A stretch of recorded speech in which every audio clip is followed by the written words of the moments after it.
Good evening and a warm welcome to all the viewers who have joined us for today's webinar. Along with Dr. Mangesh Bhalerao, Head Medical Services, I am Avinash Singh, and on behalf of RPG Life Sciences, I welcome all for today's webinar on diuretics and its clinical usage, a subject which has slowly started to create its importance in management of heart failure and resistant hypertension. Once again, to enlighten us with his vast clinical experience and practical knowledge on this subject, we have with us our respected Dr. T.V. Narayan Rao. Welcome again, sir, and thank you for joining us.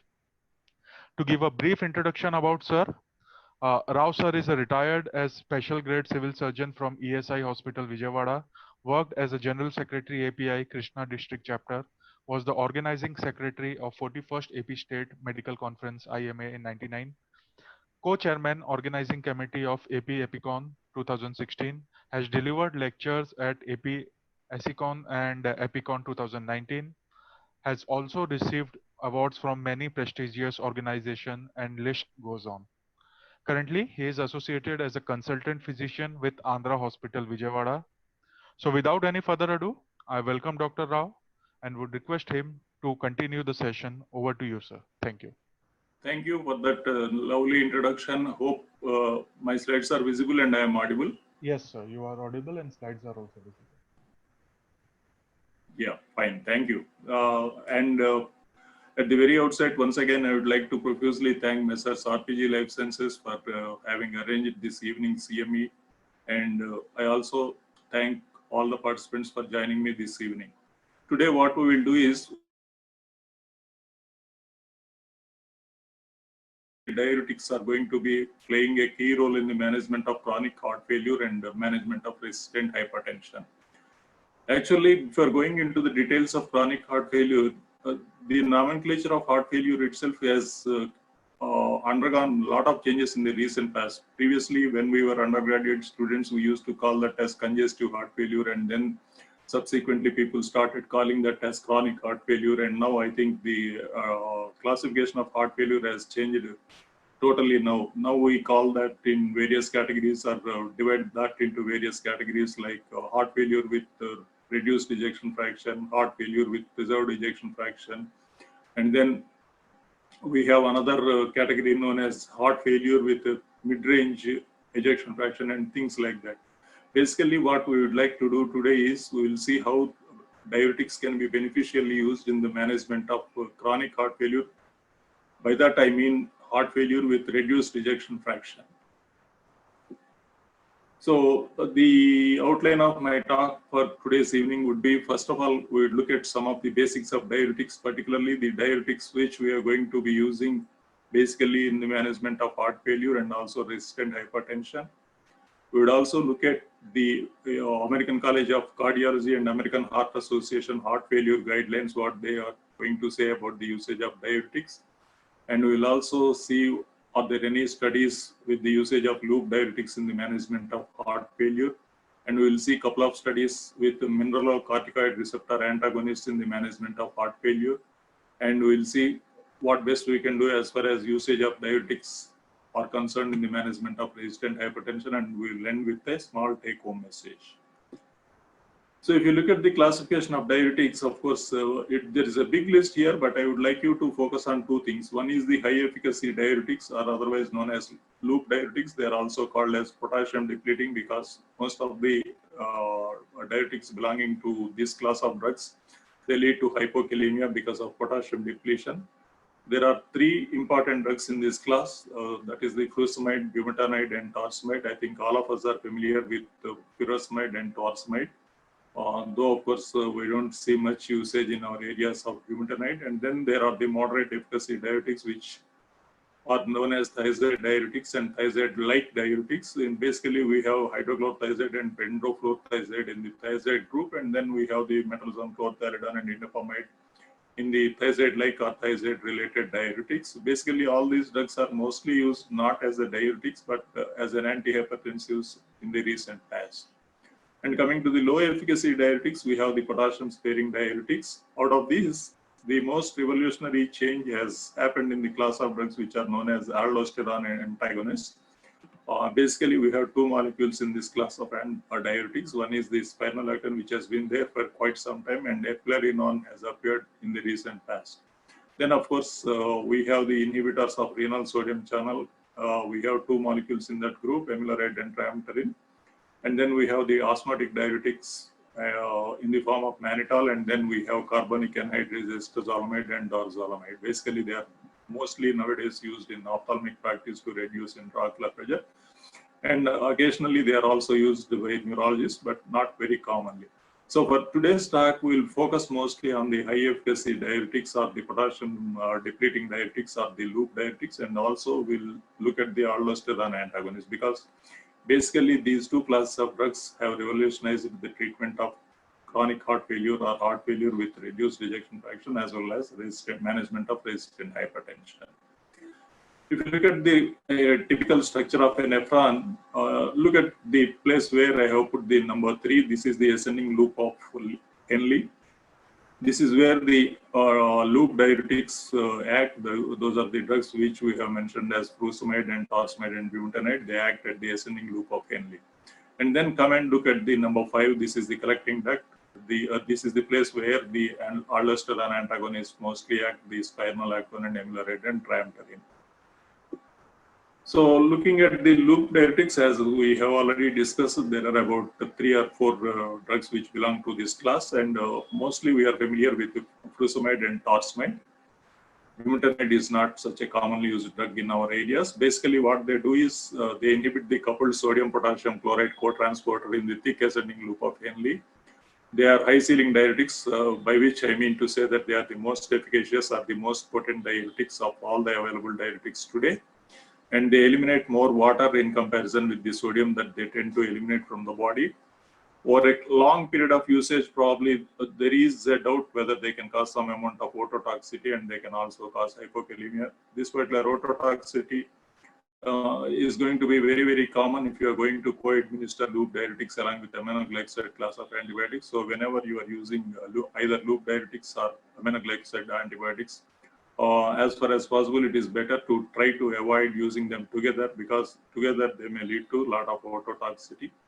And basically, they are indicated in the management of edema. Edema could be because of various reasons, coming from congestive heart failure or heart failure with reduced ejection fraction, cirrhosis and liver failure and nephrotic syndrome. Sometimes people tend to use in acute renal failure also, but there is a doubt whether using loop diuretics in the setting of acute renal failure does any good. Basically, some people think that all that using a loop diuretic in the setting of acute kidney injury or acute renal failure, what it leads to is a kind of taking the patient from oliguric phase of renal failure to polyuric phase of renal failure, but it doesn't cause much improvement in the renal function at all. And of course, they are also used in the management of hyperkalemia as well as hypercalcemia from various etiologies. And then let us spend a minute on aldosterone, because unless you understand the pathophysiology of aldosterone and its actions at the vascular level, we will not be able to understand why this spironolactone is going to be a game changer has been a game changer in the recent past, and going to be a game changer in the future also. Basically, all of us know that adrenal gland, which is sitting on the kidney, secretes aldosterone. It is also known as mineralocorticoid. And then it regulates the kidney function in the form of sodium-potassium homeostasis, and it stimulates the renal tubules to absorb sodium and also to secrete potassium into the urine. So thereby it causes retention of sodium and elimination of potassium.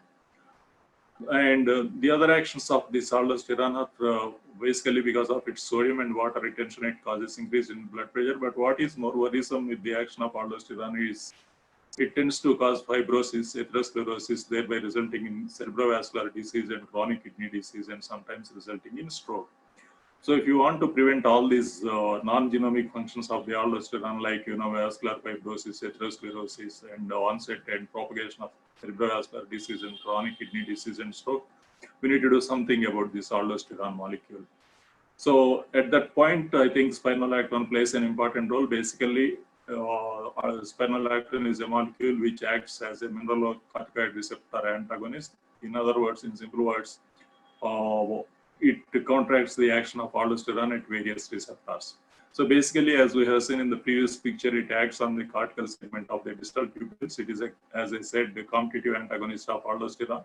It causes potassium retention, so it has got a potassium sparing effect, and sometimes it can lead to hyperkalemia also unless you are very careful. It is basically used in congestive heart failure or heart failure with reduced ejection fraction as an adjuvant therapy. It also has been found to retard disease progression and also reduce mortality. I'll show you some data on this angle. And it is very much useful as a modality of treatment for resistant hypertension, and it is basically the drug of choice in Conn syndrome also. It can also be used in combination with a thiazide type or thiazide diuretics or furosemide or other loop diuretics to counteract the hypokalemia. And sometimes, when you are going to use large doses of loop diuretics, sometimes patients tend to develop what is known as diuretic resistance. In such clinical instances, also to break the diuretic resistance, probably an addition of a small dose of spironolactone will do the trick. Looking at the side effects of spironolactone, there is, of course, as I have mentioned, the risk of causing hyperkalemia, particularly if you're going to use spironolactone in patients who are suffering from chronic renal failure. The chances of hyperkalemia happening is very high. And also patients simultaneously taking angiotensin convertase enzyme inhibitors like enalapril, ramipril, lisinopril, or perindopril, or the angiotensin receptor antagonists like losartan or telmisartan. You have to be very, very careful when you are co-administering spironolactone with these drugs, basically because, ACE inhibitors and angiotensin receptor antagonists have also got the tendency to cause hyperkalemia.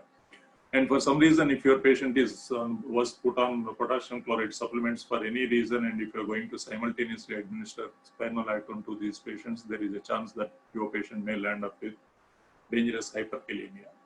Because basically the structure of spironolactone is related to steroid structure. Prolonged usage of spironolactone has been found to result in gynecomastia and impotence in males in some of these patients. And in females, over a period of long usage, probably they may result in hirsutism and menstrual irregularities also. So now with this background, let us see some of the guidelines which have been issued by the American College of Cardiology and American Heart Association heart failure guidelines, which have been issued in the year 2030. So basically what is meant by heart failure is it's not a disease, it is a clinical syndrome, because there are various types of heart failure as we have discussed in the introductory part of my talk. Basically, it is associated or otherwise known as a structural or functional impairment of ventricular filling or ejection of blood. That is, you need to understand there are basically two types of heart failure. One is the systolic heart failure and the other one is the diastolic heart failure. Diastolic heart failure is a failure for the ventricles to relax and gets filled with the blood which is coming from the lungs. And then the ejection of the blood from the left ventricle to the target organs. So if there is failure, it is otherwise known as heart failure with reduced ejection fraction, or the systolic kind of heart failure. Basically, I think whichever may be the type of heart failure, most of the patients present with dyspnea and fatigue. And it basically limits the exercise tolerance of the patient, and sometimes there could be fluid retention. We'll see in the next couple of slides how this fluid retention happens in heart failure. And also there is pulmonary or splanchnic congestion and peripheral edema as an associated feature of heart failure. This is a schematic diagram showing the progression of heart failure and the formation of edema. Basically, I think our undergraduate basic teaching tells us that there are two kinds of effects. Once the heart starts failing, one is the backward effect, the other is the forward effect. If you look at the forward effect, what happens is whenever the heart or the left ventricle starts failing, obviously, basically there will be reduced cardiac output. Whenever there is reduced cardiac output, the blood pressure tends to fall. Whenever the blood pressure tends to fall, there is decreased amount of blood being delivered to the kidney. So thereby we will say that there is decrease in the renal blood flow. And whenever there is decrease in the renal blood flow, kidneys start producing more amount of renin, and renin through its various mechanisms of action, whenever there is increase in the renin, there is retention of sodium and water, and sodium and water retention causes increase in the blood volume on one side, and then the other side, because of the sodium and water retention, patients tend to develop edema. If you look at the backward effect, whenever the heart starts failing, due to its backward pressure, there is pulmonary congestion, and then there is increased pulmonary venous pressure.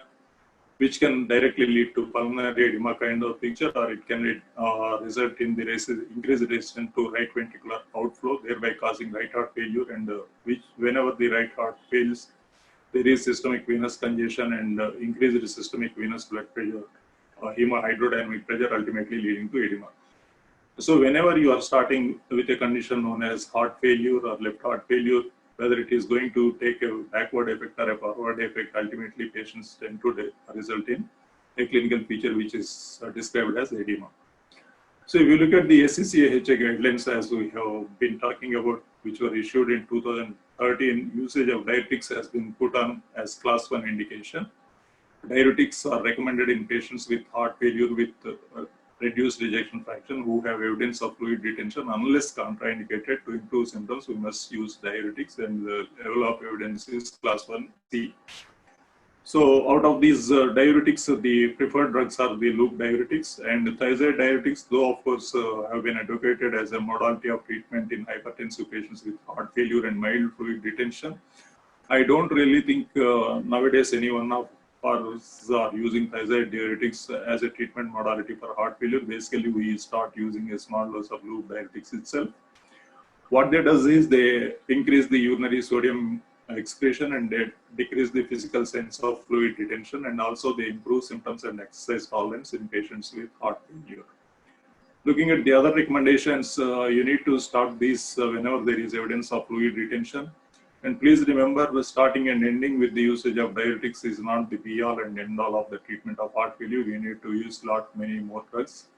So the classic drugs which are being used nowadays are the ACE inhibitors, beta blockers, and aldosterone antagonists, along with the loop diuretics for the management of diuretics.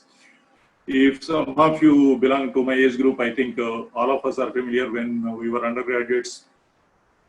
The absolute contraindication for a beta blocker use would be was thought as heart failure, but now that has become the indication of the drug of choice. Beta blockers have become the drug of choice in the management of heart failure. And as we have already discussed, the loop diuretics are the most preferred modality of diuretic usage in these people. And usually they should be initiated with small doses, and if necessary, those can be increased.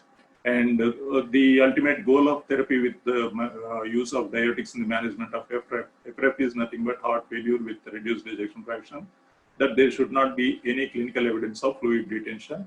And these patients should be maintained on a low dose diuretics to prevent the recurrence of volume overload, which can happen over a period of time.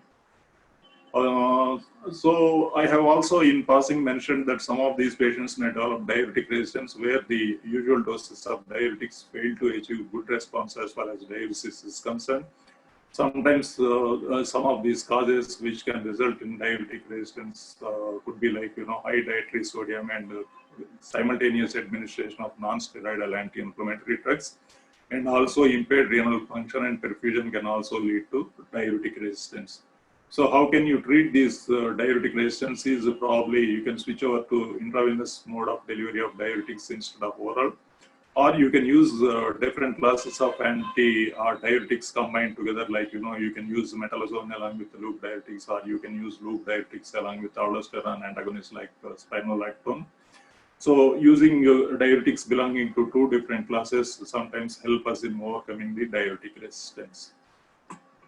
So coming to the risks of treatment, whenever you are using diuretics, you need to remember that there is a chance of electrolyte and fluid depletion. The patient may go into severe hypovolemia, and that itself will result in vascular underfilling and may lead to deleterious effects on various target organs like central nervous system, including brain and of course kidney and liver and other things. So whenever using diuretics, please be very careful that you are not causing very severe fluid depletion. And sometimes patient may land up with hypotension and azotemia, that is worsening renal failure, and depletion of potassium and magnesium are known side effects of prolonged usage of diuretics. So let us see some data as far as use of diuretics in heart failure are concerned. Are there any clinical studies? Yes, the first thing that comes to my mind is the Cochrane meta-analysis, which was published quite some time back. They have included 14 trials with a total population of 525 patients with heart failure in this Cochrane meta-analysis, in which they said that diuretics are really going to help us in reducing the mortality and recurrent hospital admissions and improved exercise capacity. If you look at individual points, diuretics versus placebo, if you look at it, there is lower risk of mortality. The odds ratio is somewhere 0.24. So that is very significant. So the mortality is definitely reduced with the usage of diuretics vis-a-vis non-usage of diuretics. And recurrent hospitalization for heart failure management is also very much reduced as per this Cochrane meta-analysis. And obviously, there is a better exercise capacity. We can even see in our own clinical settings, whenever the patient comes with pulmonary edema or, like edema or peripheral edema situations, he or she will be hardly able to move. So once you judiciously use all the drugs which we have mentioned and discussed in the previous slides, and along with the diuretics, probably they will be symptomatically much better and they will be able to do a little bit of exercise. So in these conditions, I think we have been talking about loop diuretics, and it is obvious that loop diuretics play a vital role. Though, of course, it has been repeatedly mentioned that mild congestive heart failure or heart failure with reduced ejection fraction, the management principles include thiazide diuretics. You can, of course, use, but practically, I don't really see anybody using thiazide diuretics as a treatment modality for heart failure. What we are using day in and day out are the loop diuretics. Out of that, particularly furosemide and torsemide are the most important drugs. Only thing you need to remember is whenever the patient is in a state of severe heart failure, there is decreased absorption of orally delivered drugs, and the peak response may be delayed. And out of the two important molecules which are available to us in this class of drugs, so furosemide, there is a variable bioavailability. It may depend, it may vary between patient to patient and from in the same patient from day to day. The bioavailability range is also very wide, starting from anywhere between 10% to 100%. One patient, the bioavailability may be 10%, and in the other patient, the bioavailability may be 100%. So the clinical response also shows a lot of variability between patients. But if you look at the other two drugs belonging to the loop diuretic class, bumetanide and torsemide, they are better in this aspect, and the predictive bioavailability in most of the patients, the bioavailability is nearly 100%. And then you need to understand one point which is known as the decrease in natriuretic response. Please see, look at this curve. If the natriuretic response of the loop diuretic in a normal patient is here, in heart failure, the response is much reduced. So in the fond hope that giving large doses of diuretics in the heart failure patient will get better results, that is not how it is going to happen in a real world scenario or in a bedside clinical response. So what I would suggest is administer moderate doses at decreased intervals can elevate the response. What it means to say in simple English is that instead of giving large doses at longer intervals, try to give the loop diuretics in smaller doses at more frequent intervals. You are likely to get better clinical response in a patient who is waterlogged because of heart failure state. And then there are a couple of other studies which have clearly proved that torsemide is better than furosemide in the management of chronic heart failure.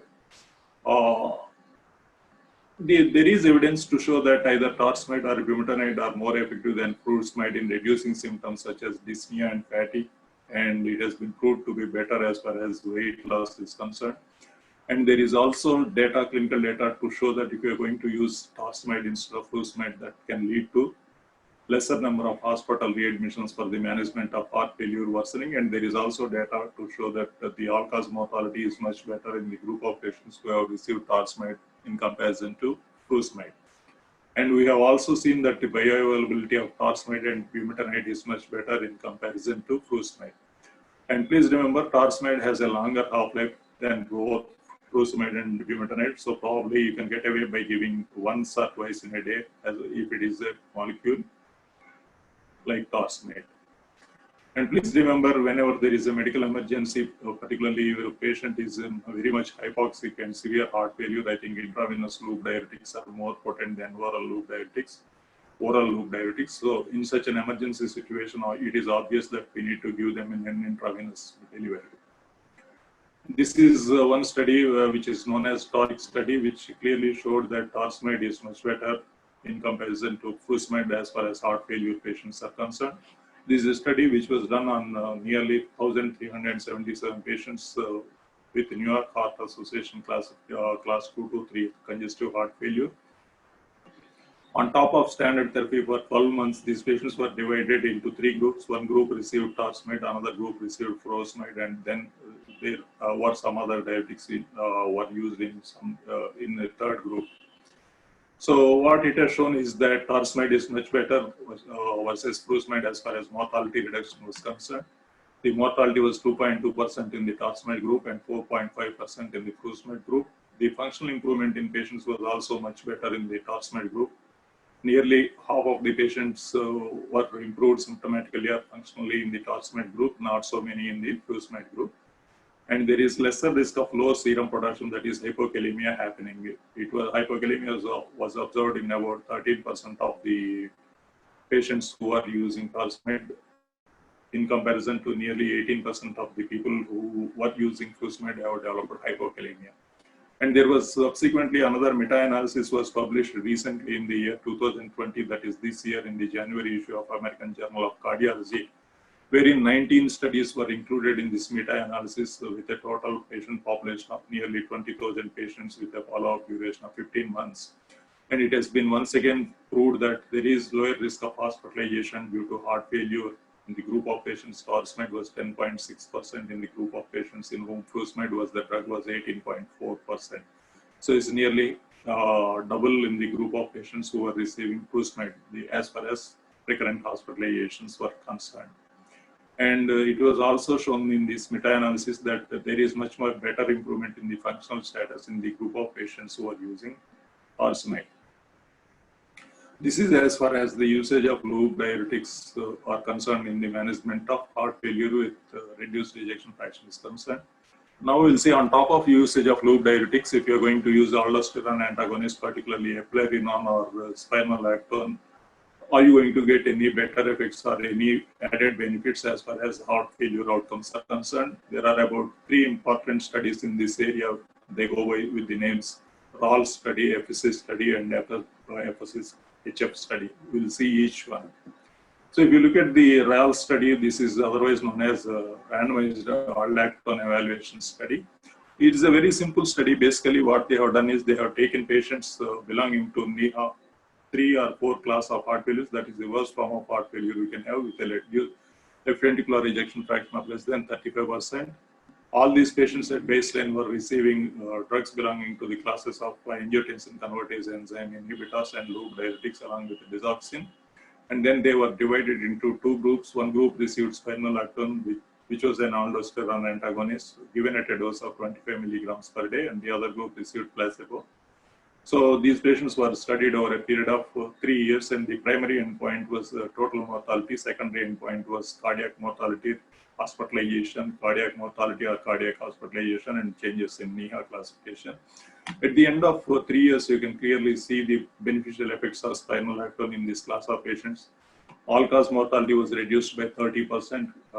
Cardiac mortality alone was reduced by 31%. Recurrent hospitalization for heart failure was reduced by 35%. Please remember, all these patients were already receiving loop diuretics, angiotensin convertase enzyme inhibitors, and digoxin. So next we will see the EPHASIS trial. This is also a similar trial, a myocardial infarction, heart failure efficacy and survival study. Basically similar design. This is on the background of a patient suffering from acute myocardial infarction with a left ventricular ejection fraction less than 40%.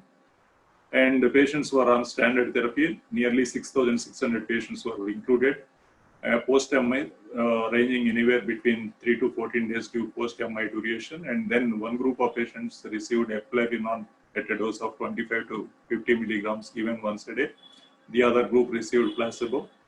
And then the summary, what they have observed at the end of EPHASIS is that eplerenone at a mean dose of 43 milligrams once daily reduced total mortality by 15%.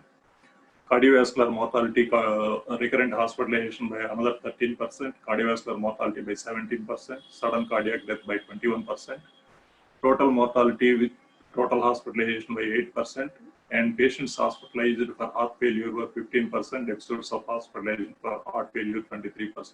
So these effects were relatively consistent across pre-treatment predefined subgroups. Predefined subgroups being various tertiles of left ventricular ejection fraction. So the other study which we need to look at is emphasis heart failure study. Similar study again involving 2,737 patients belonging to New York Heart Association class 2 heart failure. Ejection fraction of no more than 35%. Again, similar study, eplerenone up to 50 milligrams daily or placebo. And it has been found that the group of patients who were put on eplerenone, the cardiovascular death or hospitalization for heart failure was reduced by 18.3% versus 25.3% with a significant p-value. So in summary, RALS, there is 30% reduction in death and 30% reduction in hospitalization for heart failure. FSS and emphasis both were done with eplerenone, 15% reduction in risk of death, 13% reduction in risk of death from cardiovascular causes. And in emphasis, 37% relative risk reduction in death from cardiovascular causes or hospitalization for heart failure. These are emphatic studies with very good results which have been demonstrated with the usage of mineralocorticoid receptor antagonists either in the form of spironolactone or eplerenone. So coming to the second part of my talk, let us see how the use of diuretics in resistant hypertension are going to be beneficial to the patients. So how do you define resistant hypertension? And it has been estimated that 1 in every 20 hypertensive patients suffer from a condition called resistant hypertension. The usual definition of resistant hypertension is failure to achieve goal blood pressure, which has been defined as blood pressure which is less than 140 by 90 millimeters of mercury, despite using 3 or more number of different drug classes, ideally one of them being a diuretic.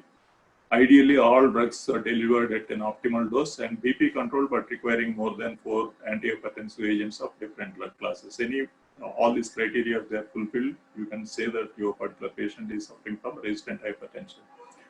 If you don't remember all these things, just remember any patient who is requiring more than 3 drugs, one of them being a diuretic and your blood pressure control is inadequate, you can call that patient to be suffering from resistant hypertension.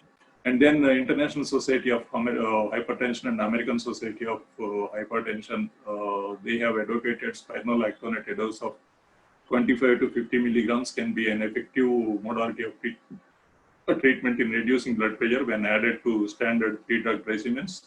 And what of the standard 3-drug regimens? One of them being an angiotensin converting enzyme inhibitor, that is ACE inhibitor or ARP. Second one could be a calcium channel blocker, and third one could be a diuretic. Most common diuretics previously used for management of hypertension in this situation was hydrochlorothiazide or a thiazide-like diuretic. So this is the modality of treatment which has been advocated by 2 large bodies in the field of hypertension.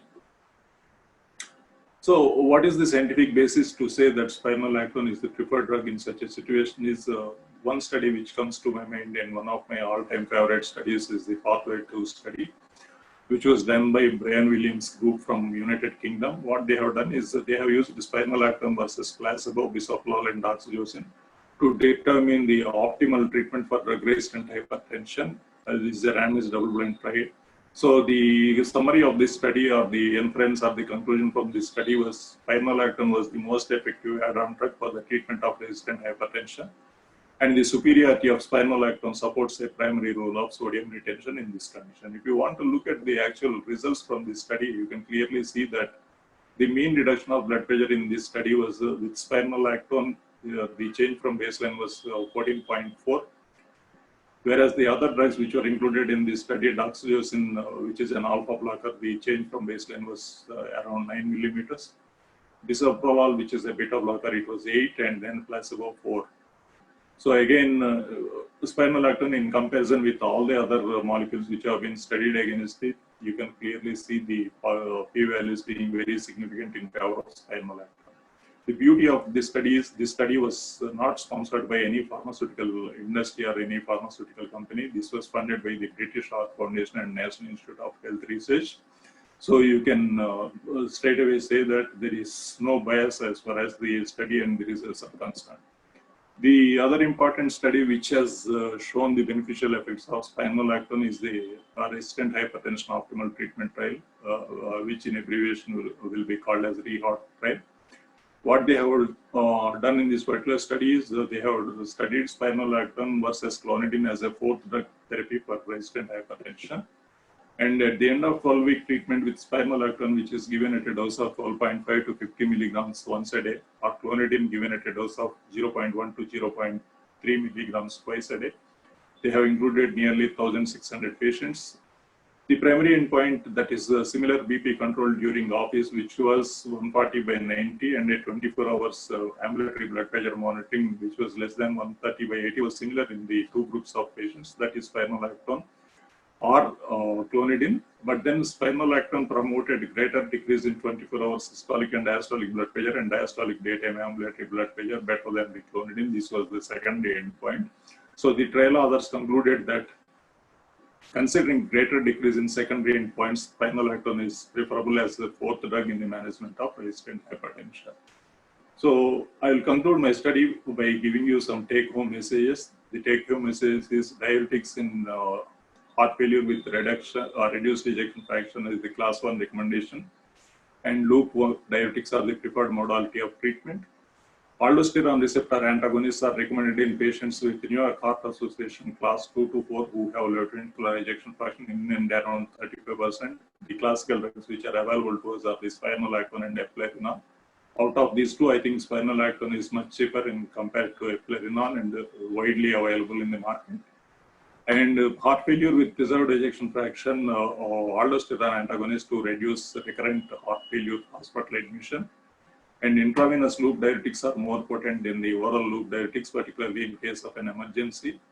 And whenever you suspect that your patient might be suffering from a diuretic resistance and the increasing doses of loop diuretics are not getting you the results, you can add a small dose of ethiazide, the lower type of diuretic, or a mineralocorticoid receptor antagonist in the form of spironolactone, so you can break the diuretic resistance and your patient starts responding to your loop diuretics again.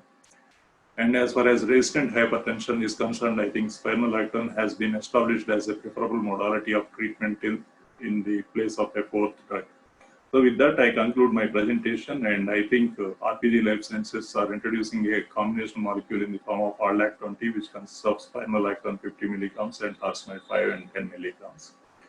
And in the end, thank you, ladies and gentlemen, for your patience, and thank you, RPG Life Sciences.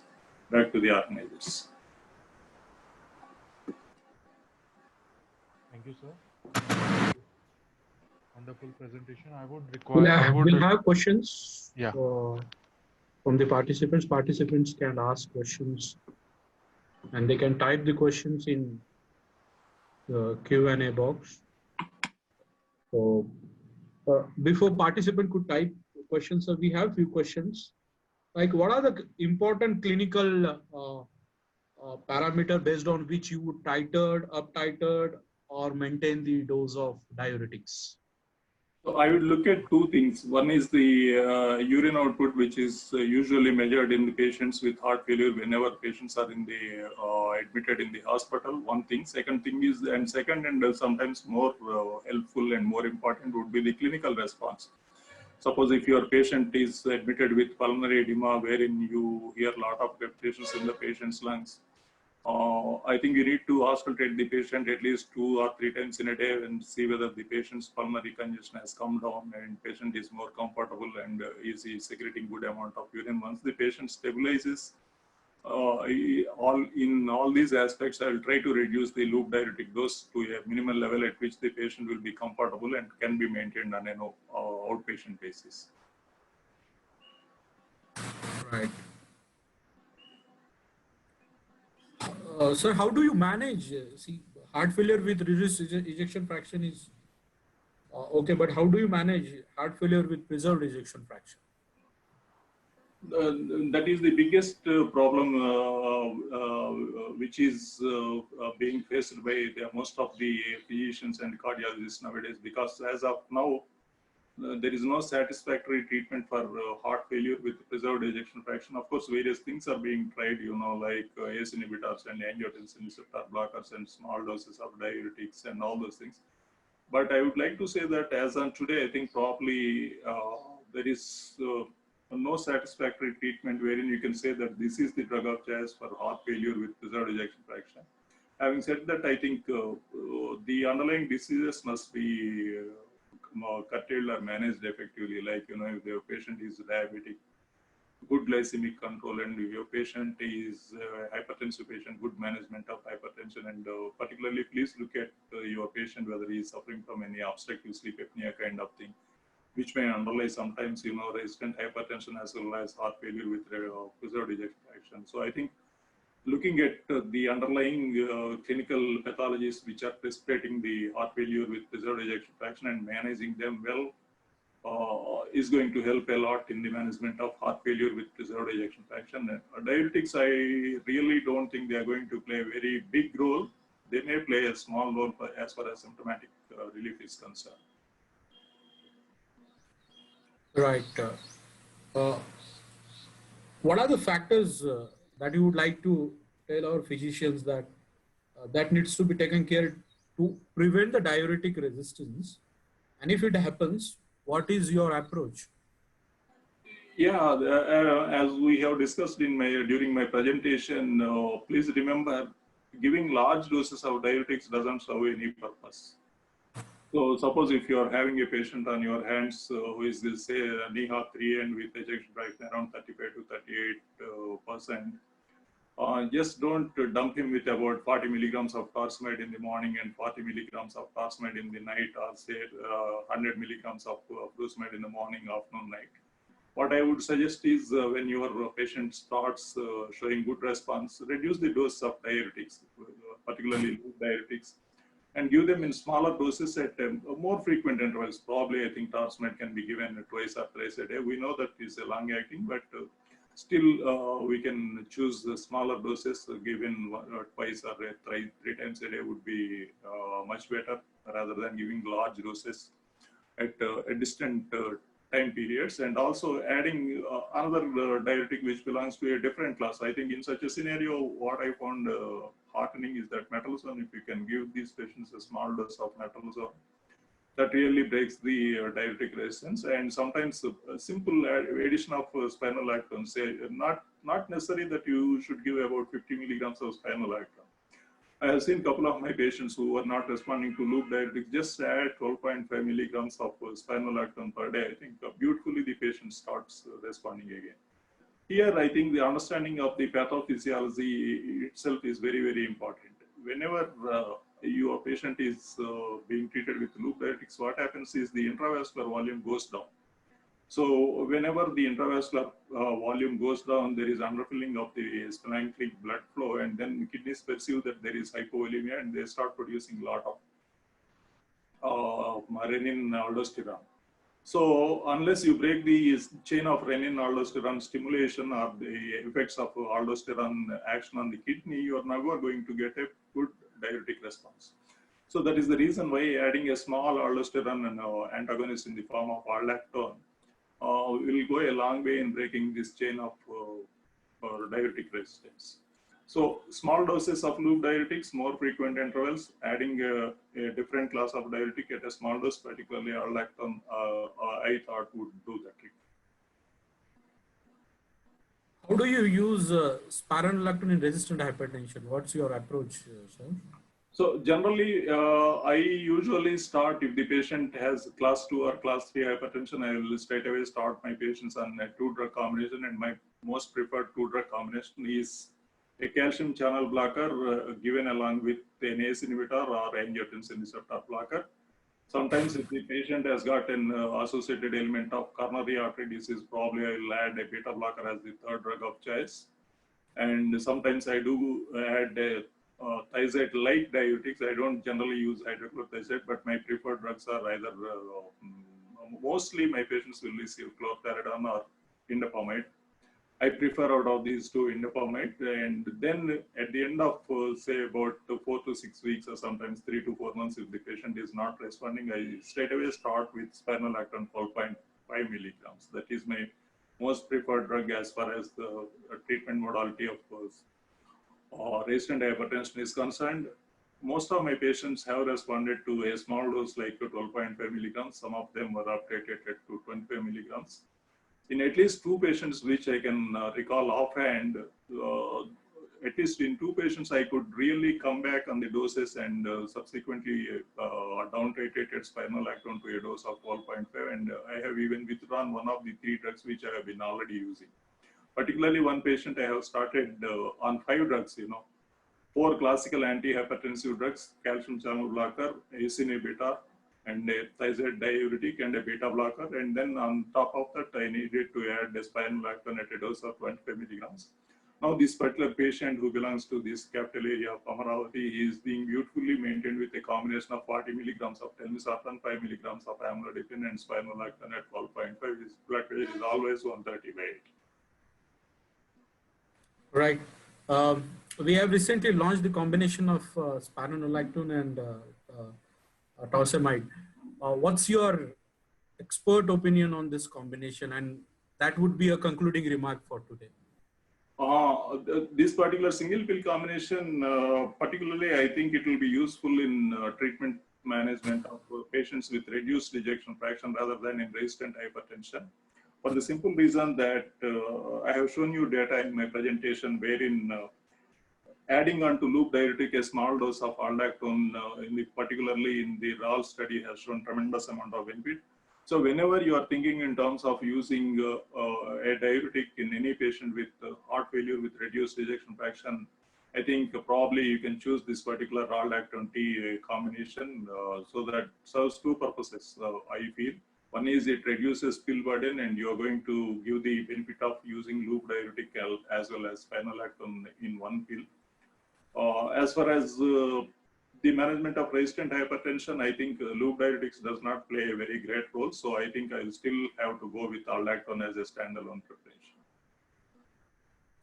So this combination is going to be vital for the patients with reduced ejection fraction, heart failure.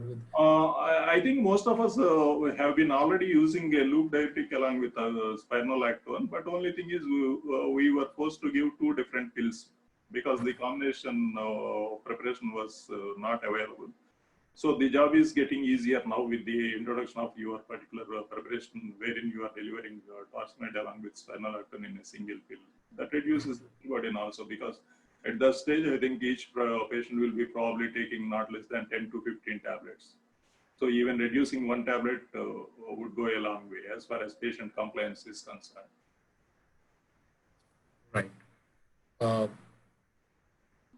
How do you differentiate between the 2 thiazides? Like, would you prefer hydrochlorothiazide or would you prefer chlorothiazide if the case of resistant hypertension or... If you permit me to put it in a lighter vein, I don't think anybody will get offended. There are 3 diuretic molecules which have been which are being used as an antihypertensive modality, right? One is hydrochlorothiazide, the second one is chlorthalidone, and the third one is indapamide. For some reason, we have started with the worst of these 3 drugs, which is hydrochlorothiazide. I feel it is worse because its antihypertensive efficacy is not all that great and it's not a long-acting drug. And then for some reason, the entire bandwagon of pharmaceutical industry have just dumped hydrochlorothiazide and they have ended up with the second worst drug, which is chlorthalidone. Chlorthalidone is slightly better in comparison with hydrochlorothiazide in the sense it's a very long-acting drug, the half-life being somewhere around 46 to 48 hours. So you need to give it only once a day. And its antihypertensive efficacy also is much better when you're trying to compare that with hydrochlorothiazide. But if you ask me frankly, what is my preferred drug belonging to this class of drugs as far as management of hypertension is concerned, I always prefer indapamide. There are 2 or 3 reasons why I think indapamide is a much better drug. Because the clinical studies which have been done with indapamide, including HIVET study, which was done in the patient population of more than 80 years of age, you have seen the benefits. And you have also seen in the Europa study and other studies wherein it has been used along with perindopril and it has shown beautiful results. And the most important reason for me is that it is metabolically neutral. In comparison with hydrochlorothiazide and chlorthalidone, probably indapamide is the most neutral as far as metabolic effects are concerned. It doesn't cause much of insulin resistance. It doesn't have any effect on the lipid profile of your patients. And particularly if you are dealing with male patients, I think both chlorthalidone as well as hydrochlorothiazide have got an adverse effect on the impotency area is concerned. Such adverse effects are supposed to be very minimal with indapamide. So because of its trial evidence, one, and second thing is its neutrality as far as metabolic effects are concerned, I prefer indapamide any day. Do you think that aldosterone with chlorthalidone, spironolactone with chlorthalidone, Okay. if such combination comes into the market, what would be the would it be used in the I think hypertension or heart failure? What is? Yeah, suppose if you are going to add spironolactone with some thiazide-like diuretics, it could be chlorthalidone or it could be even indapamide. Yeah, right. Help the clinician and the patient for the simple reason. Just imagine a clinical scenario where your patient is suffering from a state of resistant hypertension. Usually he needs to take 4 drugs, isn't it? 3 classical antihypertensives, including a thiazide-like diuretic, and then you added to that, you're going to give him spironolactone. In such a scenario, if you have a combination of a thiazide-like diuretic along with spironolactone and a calcium channel blocker along with an ACE inhibitor or ARB, 1 tablet in the morning, 1 tablet in the night, and but you are done with the patient. That is very easy to prescribe, and for the patient also, it would become very easy to take. I think that is going to be a game changer again in the management of hypertension. Thank you, sir. Thank you also for your concluding remark and for taking all the questions. Your session has always been a learning experience for us in terms of the practical knowledge and informations which you have always enlightened. Thank you, sir, for your valuable time and experience with us. We will definitely love to hear more from you in this diuretic series in near future. Also, thanks to all the viewers for joining us. Till the next time we meet, on the behalf of RPG Life Sciences, stay safe, take care, and goodbye. Thank you. Thank you, one and all. Thank you.